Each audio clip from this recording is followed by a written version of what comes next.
આજે અમે અમારી ફતેપુરાની આદિવાસી ટીમ અમારા આદિવાસી નેતા કેતરભાઈ વસાવાને આ ભ્રષ્ટાચારી સરકાર, બળાત્કારી સરકારે ખોટા કેસો કરીને આદિવાસી એક નેતાને ખોટી રીતે ફસાવવામાં છે. એ માટે અમે અમારા મામલતદાર કચેરીમાં આવેદન પત્ર આપ્યું છે. બીજું કે આવા ખોટા કેસો કરીને એક અમારા આદિવાસી માટે લડતા નેતા ચેતરભાઈને જો તાત્કાલિક ધોરણે છોડવામાં આવે અને જે કેસો કર્યા છે એ કેસો ફરી રિટર્ન કરવામાં આવે.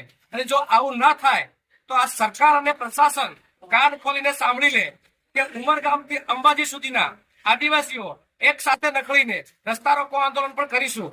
અને જે તે નુકસાન થશે કે જે તે જાનહાની થશે એની જવાબદારી પ્રશાસનની રહેશે. અમે આદિવાસી સમાજને નકાળા તમે એવા ના સમજતા કે એક આદિવાસી નેતાને તમે અંદર કરી અને બીજા લોકોને છૂટા રાખો અને બીજાને ફરી થોડી વાર પછી અંદર કરી અને અમારા ટુકડા કરવાની કોશિશ ના કરે. તે સરકારને આ વિડીયો મારફતે ગૃહમંત્રીને પણ કહેવા માંગીએ છીએ કે અમારા આદિવાસી નેતા ચેતર વસાવાને તાત્કાલિક ધોરણે છૂટા કરવામાં આવે અને જે ખોટા કેસો કર્યા છે એ પાછા ખેંચવામાં આવે. 307 કલમથી કઈ આટલી મોટી કલમ નથી કે તમે એ 307 કલમ દાખલ કરી છે. 307 કલમ માત્ર જે ગળોથી ગળાથી ઉપરના ભાગે વાગે અને લોહી નીકળે તો 307 દાખલ કરવામાં આવે. 307 દાખલ ખોટી કરી છે. અને આ જે તે ગુનો દાખલ કરનાર કર્મચારીને પણ કાયદેસરની કાર્યવાહી થવામાં આવે એવી અમારી આદિવાસી સમાજ તરીકે અમારી બધાને રજૂઆત છે. જોહાર, જય આદિવાસી.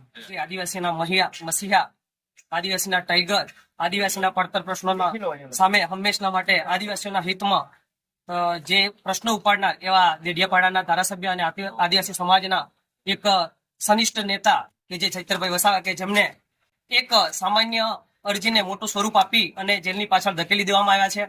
ત્યારે સમગ્ર આદિવાસી સમાજની અંદર પ્રશ્ન ઉભો થયો છે કે જો આવી રીતે જો એમને ન્યાય આપવામાં નહીં આવે તો આવનાર સમયમાં ગાંધી માર્ગે પણ આંદોલન કરીશું. અને આદિવાસીઓ અંગ્રેજો સામે પણ ઝૂક્યા નથી અને હવે પણ આ જે ભ્રષ્ટ તાનાશાહી ચાલી રહી છે સરકાર સામે પણ આદિવાસીઓ ઝૂકશે નહીં.